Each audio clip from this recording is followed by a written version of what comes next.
I was 19 when I first stepped into my father's office as more than just his daughter. I didn't walk in with flair or ambition on my sleeve. I walked in because there was a gap that needed filling, and I had hands willing to work. Holloway Interiors wasn't glamorous back then, but it was ours. And I believed, with all the silent faith of someone who's never asked for anything, that hard work would always speak louder than titles or bloodlines. My father, Martin Holloway, was a man of presence. People noticed him when he entered a room. He spoke with authority, made decisions quickly, and had a talent for turning every mistake into a lesson. I admired him even when he barely noticed my contributions. I didn't need a spotlight. I was content in the corners of boardrooms, in the back office during budget meetings, in the whispered phone calls to vendors at midnight. I was the glue behind his empire. And that was enough. At least, it used to be. For 20 years, I did what needed to be done. I managed clients with impossible expectations, restructured quotes until every dollar made sense, redesigned entire workflow systems without ever demanding credit. I knew where every invoice lived, every project stalled, every supplier's breaking point. I anticipated disasters before they reached our doorstep. And when things went wrong, I was the one who stayed calm, the one who fixed it, no matter what. We were never a team in name, but we functioned like one. My father liked to say Holloway Interiors was a family business, even when only one family member seemed to hold it up. My mother, Eleanor, was gracious and distant, always hosting brunches and handling the occasional client lunch, but never truly involved. And my sister, Haley, well, Haley was the golden one. Younger by 10 years, full of ambition and charm, she was the kind of person people loved instantly. She went off to study in California, earned a degree in business administration, and came back with 1,000 ideas and not one day of real experience. But that came later. At the time, I wasn't thinking about succession or recognition. I just wanted to do right by the company. My name wasn't on the building, but my fingerprints were on every wall. I didn't crave the spotlight, but I did believe, in that quiet, unshakable way, that someday, my loyalty would mean something. In the evenings, I'd close the office alone. The cleaning staff would already be gone, and the silence would settle over the desks like dust. I'd sit at my chair, looking over the city through the wide windows, and feel a strange peace. There was no applause, no cheers. But I was proud. Holloway Interiors was strong, and I was part of that strength. I told myself stories to make it all feel worthwhile. Stories where patience was rewarded, where integrity was noticed, where being the silent partner would one day earn me more than a passing nod. I didn't need much. Just acknowledgement. Just a moment where someone looked me in the eye and said, "You built this." But that moment never came. Not then. Not for a long time. And so I kept working. Kept showing up early and leaving late. Kept answering questions no one else could answer. Kept giving the best of me to a name that wasn't mine. Because I believed, deep down, that someday it would all come full circle. I didn't know that the circle I was drawing would soon be broken. It was a warm Sunday in early spring, the kind of day when Chicago lets you forget, briefly, how bitter its winters can be. My mother had arranged a family brunch at their house, fresh juice, homemade scones, light jazz playing softly in the background. I arrived on time, as I always did, with a bottle of wine I knew she liked, and a cardigan I didn't need. It felt routine. Harmless. Comfortable. Haley had just flown in from California the night before. She came into the kitchen with that breezy confidence that always made people pause. She kissed our mother on the cheek, laughed at something my father said, and poured herself orange juice like she owned the place. I watched her from the doorway. She looked like someone who had never tasted the weight of expectation. She wore her youth like armor. We sat down around noon, just the four of us. My father at the head of the table, my mother next to him, Haley across from me. The table was immaculate. Crystal glasses, freshly folded napkins, tiny pots of jam lined up like soldiers. My mother had made her signature quiche. Everything smelled of comfort and control. Then, without ceremony, my father cleared his throat. He looked proud, almost too proud. "We have an announcement," he said, placing his fork gently on his plate. It's about the future of Holloway Interiors. I straightened slightly, alert but composed. I didn't expect praise. I never did. But part of me, the part that still believed, hoped there would be something. A gesture. A sign that the years I'd given weren't invisible. He smiled at Haley. She beamed. We've decided that Haley will be taking on a leadership role, he said. Effective immediately, she'll be the majority heir. 90% of the company is being transferred to her name. The room didn't spin.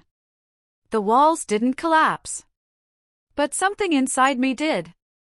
I felt the burn of acid in my throat before I even took a sip of juice. My mouth moved into a smile, a rehearsed, practiced shape that I had used with difficult clients and impossible deadlines. I heard myself say, "That's wonderful."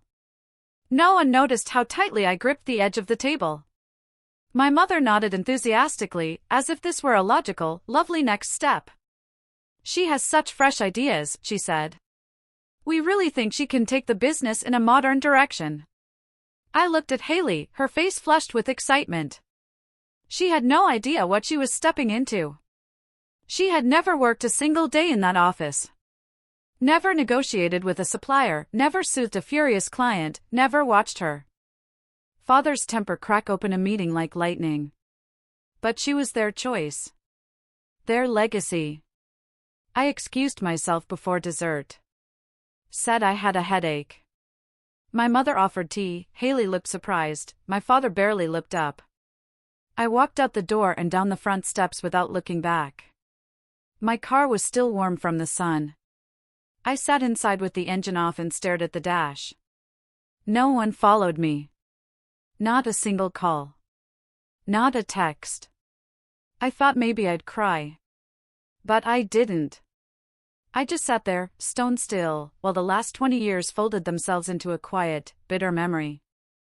I didn't sleep that night. The walls of my apartment were too quiet, too still, like they were holding their breath along with me. The city buzzed faintly outside, sirens, the hum of late-night trains, a distant dog barking, but inside, everything was paused. Suspended. My hands ached from clenching them for so long, but I couldn't seem to relax. Couldn't seem to let it go. At 7 o'clock the next morning, I opened my laptop, clicked through folders like I'd done 1,000 times, and wrote a single email. The subject line was empty. The body was barely a paragraph. I addressed it to Raymond, our family's accountant and one of the only people I trusted in that company. I told him I was resigning from Holloway Interiors effective immediately. No reasons. No explanations. Just that. I copied no one else. Then I took the corporate phone from the charger, held it in my hand for a moment, and powered it down. Permanently. That number had been with me for 19 years. I had answered calls during holidays, during dates, during funerals. It had never been just a phone. It had been my tether to the business, to my father's expectations, to every client crisis, to every missed weekend. Now, it was just metal and glass. I left it on the kitchen counter. By 8 o'clock, I was on the couch, staring at my hands. These hands had written thousands of emails, drafted contracts, revised budgets, sketched floor plans. They had held the weight of every problem no one else wanted to carry. I looked at the veins, the faint scars from paper cuts, the skin dried from winters without gloves. And I felt nothing. I wasn't angry. Not yet. I wasn't even sad. It was like someone had reached into my chest and turned off the switch. I didn't shower. Didn't eat. Didn't check my messages. I just sat there, motionless, while the morning turned into afternoon and then into evening.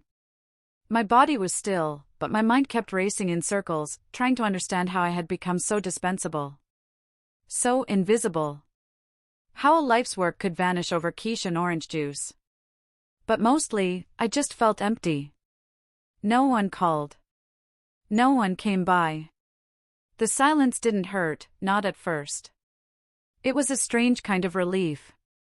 Like standing in a room where the fire alarm had finally stopped screeching. I didn't have to hold up anyone else's mistakes anymore. I didn't have to pretend to be okay with decisions made behind closed doors. I didn't have to wear the mask. The mask was gone now. And underneath, there was nothing left but a woman who had given everything she had to a name that had never truly been hers.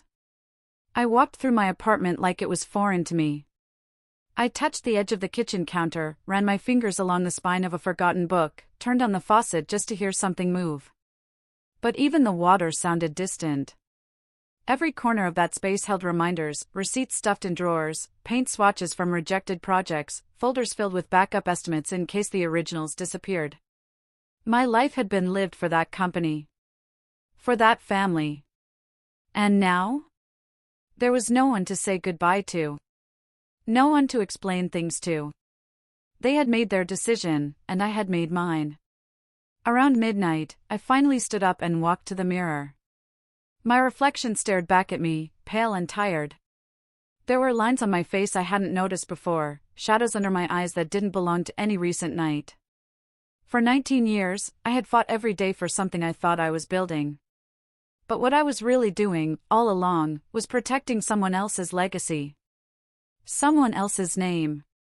That night, in the quiet hum of my apartment, I felt it clearly for the first time. Something inside me had died. Not loudly. Not with drama. But with silence. The kind of silence that doesn't beg to be broken. The kind that settles in your bones and tells you it's time. Time to let go. I kept my distance. That was the only rule I set for myself. No peeking at the company website, no asking around, no calls to old colleagues. It wasn't easy. My hands still itched to organize, to fix, to intervene. But I stayed still. Because that part of my life was over. Or at least, that's what I kept repeating like a mantra, hoping it would stick. 3 weeks passed before I heard anything. It was Raymond, the accountant, who broke the silence with a short, cautious message. He didn't ask how I was. He didn't mention the brunch or the inheritance. He just said, "Things are different now. You were the backbone." And I don't think they knew that. I read the message 3 times before deleting it. But the cracks started spreading soon after. Haley had taken control like she was still in a classroom, leading with concepts and buzzwords, not with experience. She brought in a marketing consultant from Los Angeles, rebranded the company's logo, redesigned the website, changed the slogan from interiors with purpose to designing futures. She gave everyone new business cards, held a photo shoot in the lobby, and told the team they were starting fresh. But fresh didn't pay bills. She slashed through the operational budget like it was theoretical. Cut back on the supplier network. Negotiated discounts without understanding why some vendors were non-negotiable. She missed emails. Ignored small red flags. And worst of all, she broke the rhythm that had kept Holloway Interiors functional, even if not glamorous. Clients began to notice. Especially the big one, the boutique hotel chain that had been our cornerstone for over a decade. I had handled their expansion personally, crafted every design to reflect their aesthetic without ever making it feel manufactured. They trusted me. Trusted my eye, my notes, my way of working. And now they were getting delayed responses, mismatched samples, and silence where there should have been updates. Haley thought she could charm her way through it. She smiled in meetings, dropped trendy industry terms, promised innovation. But charm doesn't replace competence. A week after that first message from Raymond, I bumped into Tara, one of the project coordinators, at the grocery store.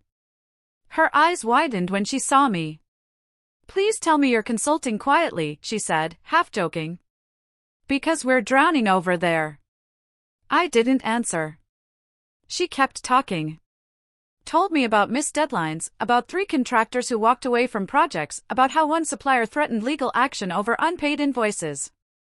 Haley had a vision, she said, but no structure. And without structure, everything was slipping. Still, I said nothing. Because they had made their choice. Because I wasn't going to clean up a mess I didn't make. But deep down, it stung. It stung to hear how easily everything was unraveling. Not because I wanted them to fail, but because I had held that whole thing together for so long without anyone realizing. And now they were realizing. Too late. The worst came when I heard that the hotel chain had requested a meeting. Not with Haley. Not with Martin. They wanted to speak with whoever handled our designs and communications before. They didn't even know my name. I wasn't surprised. For 20 years, I had made myself invisible to keep things running smoothly. No ego, no credit. Just results. And now, in my absence, the absence was the only thing they could feel. The cracks weren't just forming, they were growing. And all I could do was watch from a distance as the structure I had held up so carefully began to split at the seams. The meeting was supposed to be routine. Just a quarterly check-in between Holloway Interiors and the boutique hotel group, a chance to confirm timelines and adjust any scope of work. But something shifted the moment their lead representative, Peter Armand, walked into the boardroom and saw Haley at the head of the table. He blinked once, sat down slowly, and looked around. "Where's Nance?" he asked plainly, as if the question were logistical, not emotional. The pause that followed stretched too long. Haley offered a strained smile and replied, "She decided to step away from the company a few weeks ago. We're moving in a new direction." Peter didn't react at first. Then he leaned back in his chair, folded his arms, and said, "She knew everything. Every room style. Every material. Every pattern code. You're telling me she just left?" Haley nodded. "We're updating some of the processes. Bringing in more data-driven strategies. Streamlining things." But Peter wasn't listening. Not really. His eyes had glazed over, and the corners of his mouth pulled down. He wasn't angry. He was disappointed, and disappointment is so much quieter, but heavier, than anger. The rest of the meeting, according to what I later heard, was polite but cold. No agreements were signed. No next steps confirmed. And when Peter left, he didn't take the new sample booklet Haley offered. The next day, Holloway Interiors received a formal notice. The contract with the hotel group, valued at nearly $5 million over 3 years, was terminated effective immediately. No explanation. No negotiation. Just gone. The office spiraled. I wasn't there to see it, but the fallout reached me in fragments: a message from Raymond, a voicemail from Tara, even a short email from a junior designer I barely knew, saying, "It's chaos here. Everything's falling apart. I don't know how they let you go." My father tried to contain the damage. He reached out to Peter, tried to smooth things over, suggested bringing Nance back temporarily. But the response was brief: "It's not about temporary fixes. It's about who we trust." I didn't reply to any of the messages. I didn't return the calls. And still, no one said it. No one said my name. Not out loud. I had been the architect of their stability. The keeper of the unspoken rules. The reason clients stayed, the reason deadlines were met, the reason reputations were protected. But the minute I stepped out, it was like I had never existed. As if 20 years of my life had been erased with one decision and a brunch toast. I kept thinking about that moment, Peter's face, the way he asked where I was, and how no one in that room could even answer the question with conviction. Not because they didn't know where I was, but because they didn't understand who I had been. I was never in the pictures. Never mentioned in the company's awards. Never listed on the website. Just Nance, an internal name that floated between inboxes, a shadow who made things work. Now, the shadow was gone. And the house was creaking under its own weight. It started with a single vibration on the kitchen counter. I ignored it. Then came another. And another. Until the phone, not the corporate one I had turned off for good, but my personal line, began to buzz with the urgency of something unraveling. I glanced at the screen. Dad, the name flashing like a beacon from a life I no longer belonged to. I didn't pick up. Instead, I watched the phone light up every few minutes with new attempts. Missed call. Voicemail. Missed call again. Then texts, "Call me." We need to talk. Please, Nance. By 10 o'clock in the morning, there were 59 missed calls. All from my father. All unanswered. I had deleted most of the contacts connected to Holloway Interiors, but I still recognized the desperation in those messages. There was no other reason he'd call that many times. Something had broken beyond repair, and now he wanted the only person who knew how to fix it. I sat on the couch, phone in hand, watching as the silence between rings stretched longer. My thumb hovered over the screen. I thought about all the times I had stayed late without being asked. The holidays I skipped, the weddings I left early, the nights I spent rewriting entire contracts because a client had changed their mind. I thought about the quiet loyalty I had poured into that company like cement, holding up every weak corner, every cracked floorboard. And now they were calling me back, not with apologies, not with humility, but with panic. I let the last call ring out, then opened the voicemail. His voice was tired. Not angry. Not commanding. Just tired. Nance, please. I know you're seeing what's happening. We're losing everything. I don't know what to do. Haley's overwhelmed. The team's falling apart. We're losing contracts, and I can't stop it. You've always known how to stabilize things. We need you. There was a long pause, the kind that holds back something harder. I need you. For a moment, I felt the old reflex, the instinct to grab my coat, walk into the office, take control. To salvage what could be saved. But that reflex didn't belong to me anymore. It belonged to the woman who sat silently at meetings while others took credit. To the daughter who thought patience would one day be rewarded. I breathed in, slow and deep. Then I called him back. He picked up on the first ring. Nance, ask Haley, I said, cutting him off. My voice was even, colder than I expected. You gave her 90%. Let her fix it. He didn't respond. There was only silence on the other end. Then I hung up. The phone didn't ring again that day. Or the next. It was done. I had said the words I never thought I would. Not out of spite. Not out of vengeance. But because I finally understood that walking away was not abandonment. It was preservation. I wasn't the one who had let everything collapse. I was just the one who had been holding it up longer than anyone realized. After I hung up, something in the air shifted, not in the world outside, but in me. The silence, which had once felt heavy and suffocating, began to soften. It no longer pressed against my ribs. It stretched. Opened. Became breathable. I didn't return to the office. I didn't reply to the few former colleagues who tried to reach out in whispers and worried tones. I let the waves of their anxiety crash without pulling me under. For the first time in 2 decades, my life was no longer tethered to anyone else's schedule, crisis, or approval. At first, I didn't know what to do with the quiet. I wandered my apartment like a guest, unsure of where to put my energy. The kitchen table still held the unopened mail. The paint supplies I had boxed years ago gathered dust in the closet. The easel, a gift from my college years, leaned untouched against the wall like a forgotten friend. So I opened the window. The city was humming, indifferent to my internal collapse. Somewhere, a child laughed. Somewhere else, a dog barked. Taxis honked. Life moved forward. I stood there for a long time, watching. That afternoon, I unpacked the art supplies.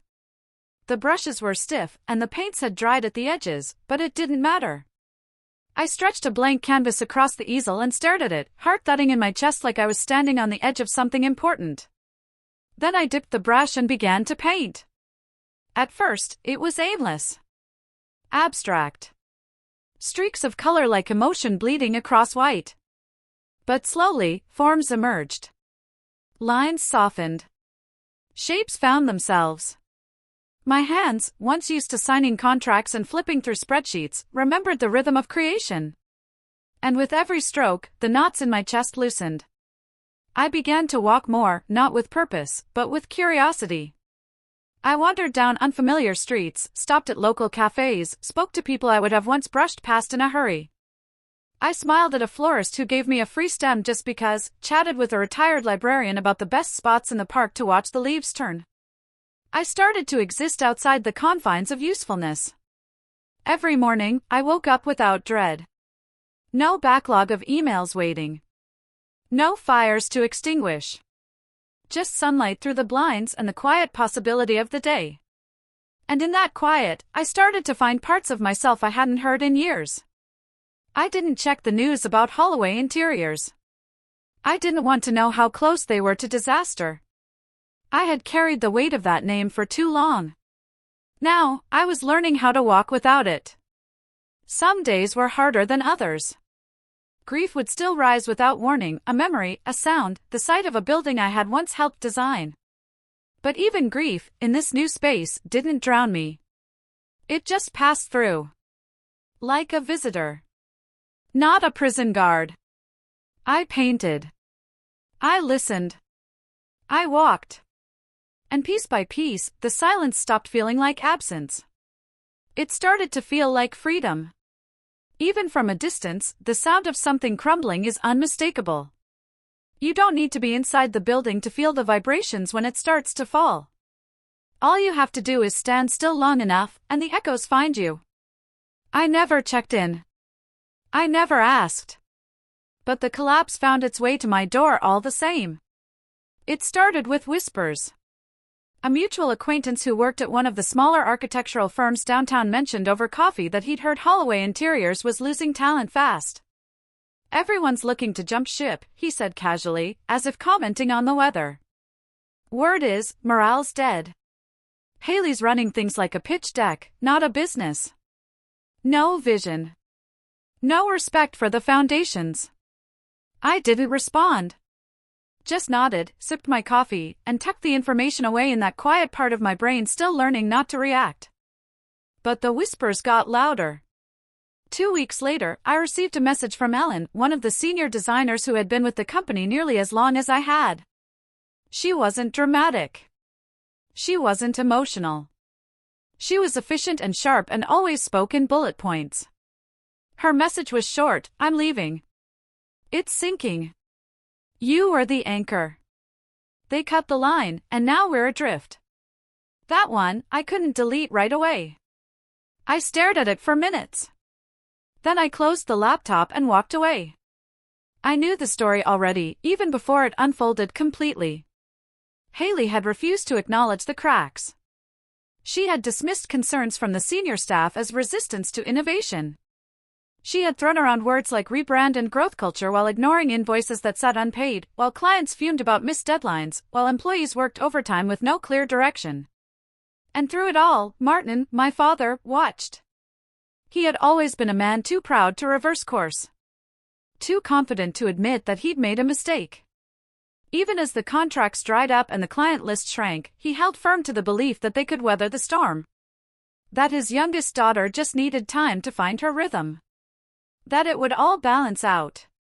But pride, when left unchecked, doesn't protect an empire. It poisons it.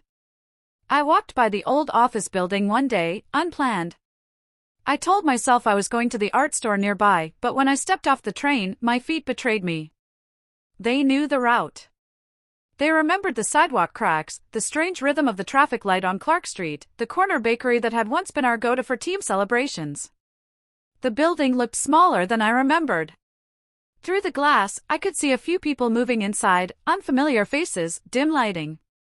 The reception desk was unstaffed. The display boards were gone. The awards that used to hang proudly near the entrance were missing, replaced with blank space and silence. I didn't go in. Because I didn't belong there anymore. That was their story now, theirs to hold, to lose, to rebuild or bury. But that night, I dreamed of the office again. Not the real one, but the version I had carried in my memory, full of movement, color, late-night laughter over cold coffee, the sound of printers and hurried footsteps and someone yelling down the hall about a deadline. I woke up with my heart pounding, my pillow damp. It wasn't grief anymore. It was closure. And as I looked out the window of my apartment, watching the early morning haze roll in, I realized something else. They weren't just losing clients or staff or money. They were losing the heartbeat. The company had always been more than just architecture or aesthetics. It had been about presence. About memory. About the ability to walk into a space and make someone feel like they were home. And that had never been in the branding or the metrics or the social media strategy. That had been in the people. And most of those people were gone now. Or on their way out. Haley, I heard, had stopped showing up to the office daily.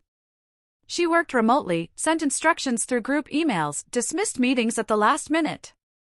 Rumors floated that she had begun seeking outside investors, trying to pivot the business model into something more scalable. But the building wasn't a startup. It was a legacy. And legacies, once fractured, rarely survive transformation by force. I didn't feel vindicated. I didn't feel smug. I felt sad. Because I had loved that place. I had given it my best years, my late nights, my quiet loyalty. And now, watching it decay from afar, I didn't wish them failure, I just wished they had seen what was holding everything up before it collapsed. But they hadn't. And now, all they had was the sound of falling, slow, steady, inevitable. It came in the form of an email. Short subject line. No capital letters. Just, coffee? The sender was a name I hadn't seen in years, Marianne Leclerc. She had once been one of our most meticulous and demanding clients, a hotelier with an obsessive eye for detail and a temperament that could terrify junior staff. But I had liked her. Not because she was kind, but because she was honest. Brutally so. And because she never underestimated me. I stared at the screen for a long time before clicking. The message was even shorter than the subject. I'm in town for a few days. If you're open to it, I'd love to talk. There was no mention of Holloway Interiors. No small talk. Just the invitation. Curiosity 1. We met at a quiet cafe in Old Town, one of those places with exposed brick walls and mismatched chairs that tried hard not to feel curated but still did. She was already seated when I arrived, sipping something dark and bitter from a ceramic mug. She didn't stand when she saw me, just looked up with a half smile, the kind that doesn't try too hard. You look good, she said. Peace suits you. I didn't know what to say, so I just nodded. She gestured for me to sit, and I did. For the first few minutes, we didn't talk about anything meaningful. The city, the weather, the usual dance. But then she leaned forward, rested her elbows on the table, and said, I heard about the collapse. I assume you're not surprised. I shook my head.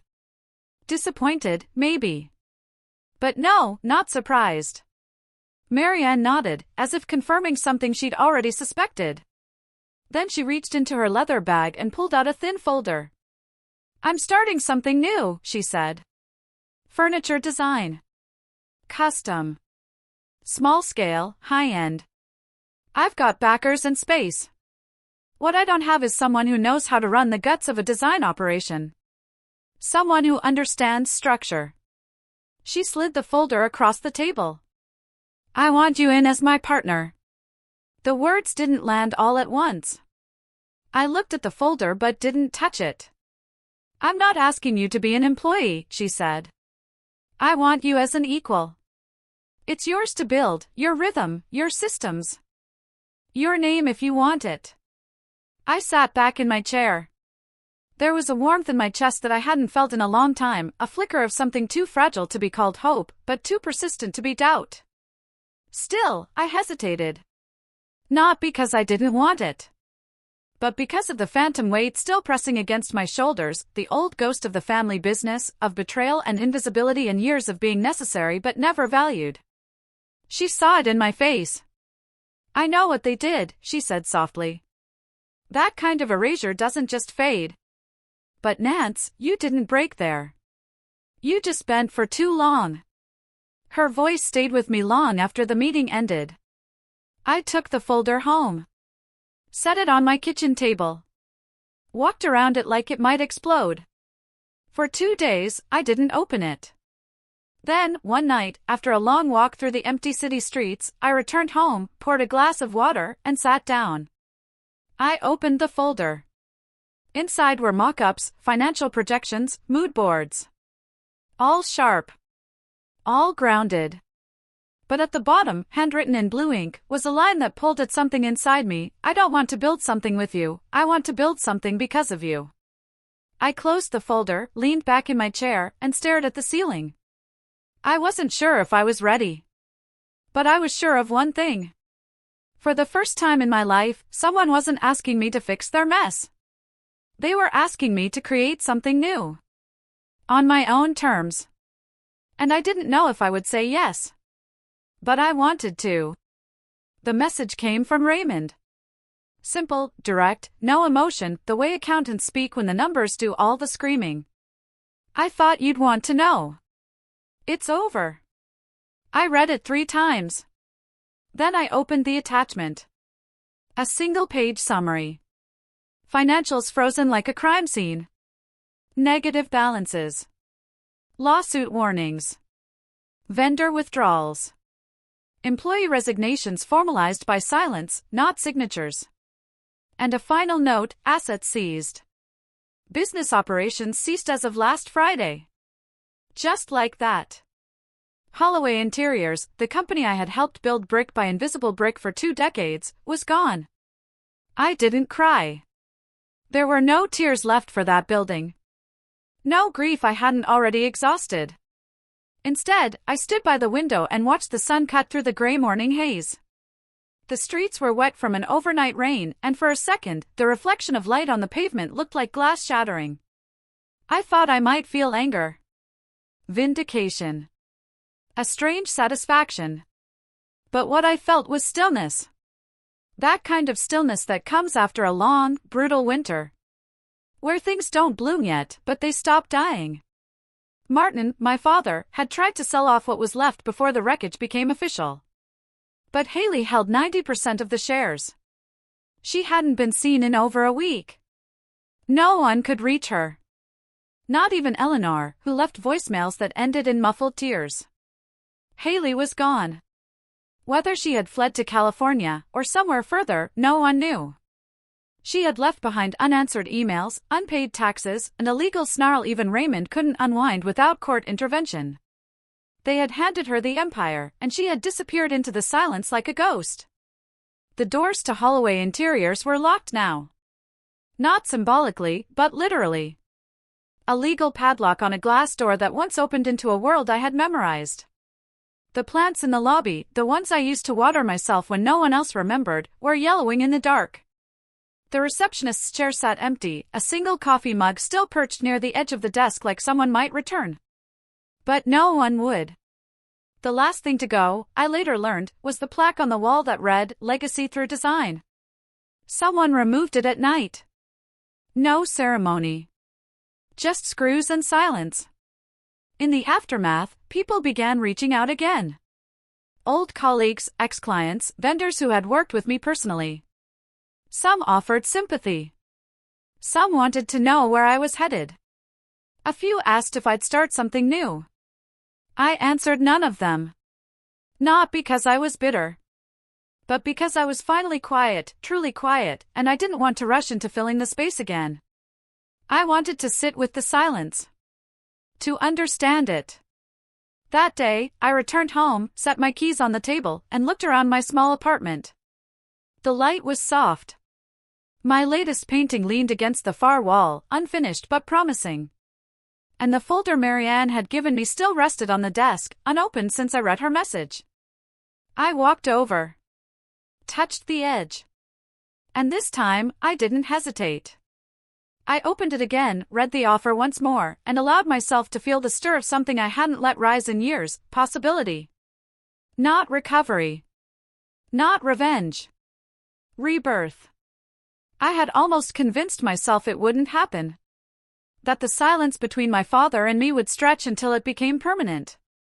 That whatever remained of our bond had crumbled with the company, buried beneath the weight of pride and poor choices. But some things don't stay buried. Not when guilt breathes louder than blame. It was a gray Tuesday afternoon when I heard the knock. Not the mail slot. Not a neighbor's keys. A real knock, deliberate, uncertain, but unmistakably human. I hesitated. Walked slowly toward the door. Through the peephole, I saw him. Martin Holloway. He looked smaller than I remembered. No tailored blazer. No crisp collar. Just a worn wool coat, eyes that didn't belong to the man who once filled boardrooms with his voice, and hands that trembled slightly as he waited. I opened the door, said nothing. He didn't step in. Didn't assume. Just stood there, hat in his hands like a boy called into the principal's office. I wasn't sure you still lived here, he said. I do. Silence. Then he looked at me with eyes too full of years, of regret, of things unsaid. I came to say I'm sorry. I didn't move. He nodded, as if understanding I wouldn't make it easier. I thought I was building something strong, he said. Something that would carry our name forward. I didn't see what I was doing to you. I crossed my arms. You didn't see me at all. His shoulders sank. No. I didn't. I saw loyalty as a given. Your silence as agreement. Your sacrifice as duty. But you were the soul, Nance. Not Haley. Not me.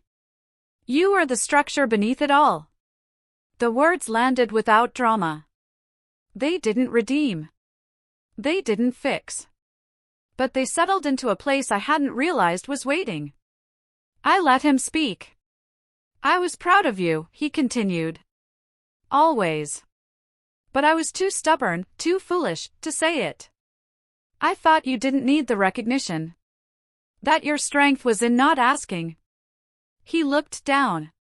But everyone needs to be seen. The street behind him was quiet. A car passed slowly. Somewhere down the block, a dog barked once, then stopped. He looked up again, eyes wet. You didn't deserve what happened. Not the erasure. Not the betrayal. I thought giving Haley the company would bring us into a new era. But I handed it to someone who never wanted to build anything real. I let the words breathe. Then I asked, why are you really here? He closed his eyes. Took a breath. I don't want anything from you. Not a favor. Not a rescue. I needed to say it out loud. To your face. That I failed you. As a father. As a partner. I let ambition speak louder than love. He opened his eyes again. And I'm proud of what you've done. I've seen the sketches. The name. NH Originals, it's beautiful. It's yours. And it should have always been.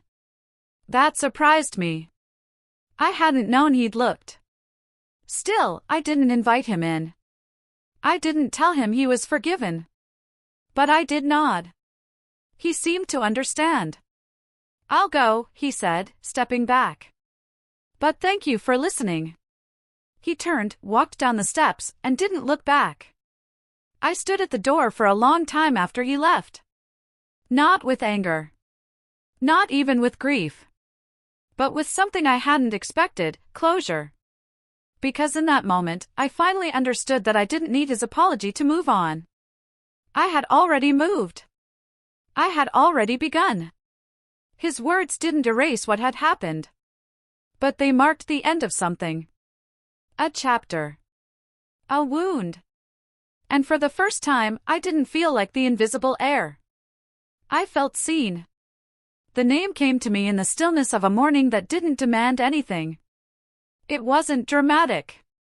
No lightning strike. No grand vision. Just 3 letters on a blank page, NH Originals. It felt right. Not because it carried the weight of legacy, but because it didn't need to. It was mine, not a branch of someone else's empire, not a tribute to a bloodline. Just 3 letters that stood for something I had built with my own hands, my own mistakes, and now, finally, my own name. Marianne's offer had waited patiently on my desk. But once I gave my answer, things moved quickly. She didn't waste time, she never had.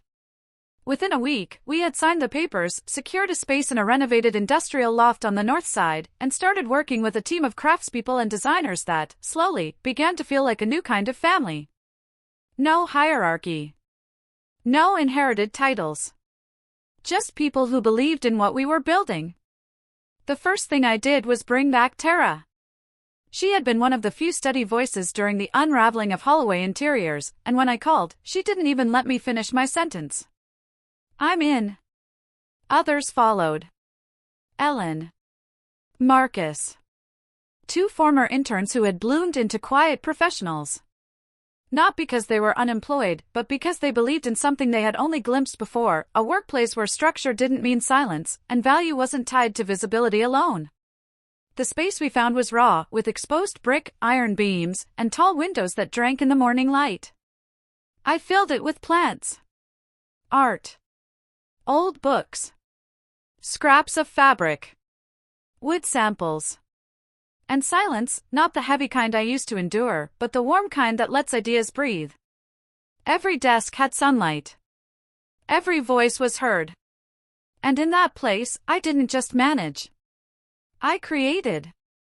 I designed furniture that told stories, pieces meant to be touched, used, remembered. Tables that carried the curve of old church pews.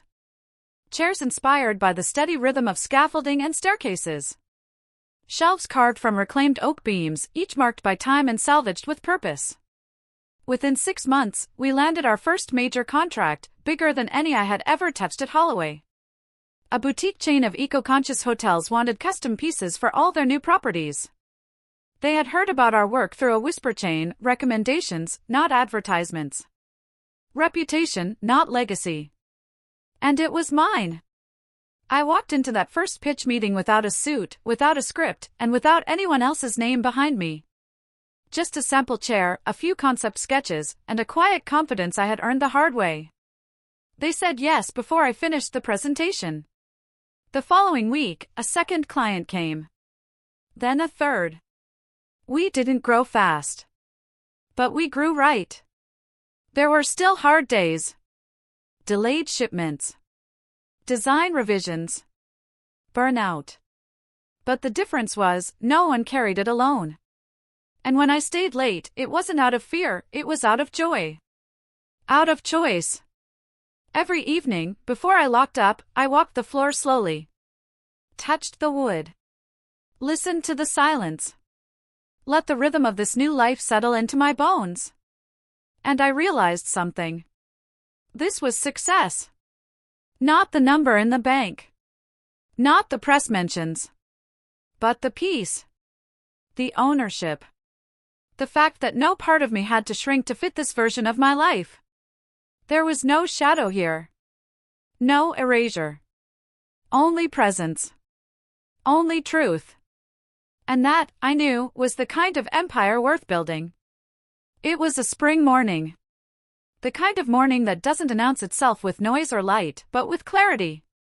The air was clean. The streets, quiet. The city had just begun to stretch itself awake when I parked in front of the studio.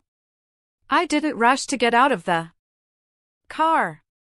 I sat for a moment, watching the sunlight crawl slowly across the building's red brick facade. The plants in the window were already leaning into the light, the same way I had started to lean back into myself. The new signage had been installed the night before. I hadn't stayed to see it. I wanted to find it fresh. With the same eyes that had once stared through boardroom glass, invisible and unrecognized. I stepped out and crossed the sidewalk. And there it was. NH Originals. Simple. Steady. Mine. The letters weren't loud. They didn't shout. They just stood, balanced and clear, like they had always belonged there. I reached out and touched the metal. Cool under my fingers. Real. Not a dream. Not a compromise. Just the truth, written plainly, in my own initials. Inside, the space was already humming. Not noisy, just alive. Tara was prepping material samples. Marcus was in the back reviewing measurements with one of the contractors. Laughter bubbled up from somewhere near the kitchenette, followed by the sound of someone tuning the playlist for the day. It was home. Not because it was perfect, but because every piece of it carried intention. Every inch had been chosen, shaped, and claimed, not inherited. I moved through the studio slowly, touching the edges of desks, tracing the lines of a prototype bench by the window. There was a sense of rhythm here. A flow. Like the space itself had begun to trust me back. My office, a small corner with high windows and walls covered in sketches and fabric swatches, had no door. That was deliberate. I never wanted barriers again. Only thresholds. On the edge of my desk sat a framed photograph. Not of the past. Not of the family business. But of my first solo piece, a table with uneven grain and a single, beautiful crack running through its center. I had kept the flaw. Not because I couldn't fix it, but because I didn't need to. I sat down, opened my notebook, and wrote 3 words at the top of a blank page: "You are here." Not because I was lost. Because I was no longer waiting. I didn't build this to prove anyone wrong. I didn't rise from the ashes to make a point. I built it because I finally understood that validation isn't owed. It's owned. The door to the studio opened. A new intern stepped in, nervous and early. She looked around like she wasn't sure where to begin. I stood and walked toward her, smiling. "Welcome," I said. "Come in. Let me show you how we work here." And as she stepped forward, I caught a glimpse of the reflection on the glass, my name, clean and whole, behind her. Not a memory. Not a mirage. A future. One I had chosen. And in that quiet moment, with no applause and no witnesses, I understood the most important thing of all: I hadn't won by getting even. I had won by walking away. By building something that needed no inheritance. By becoming, finally, my own legacy.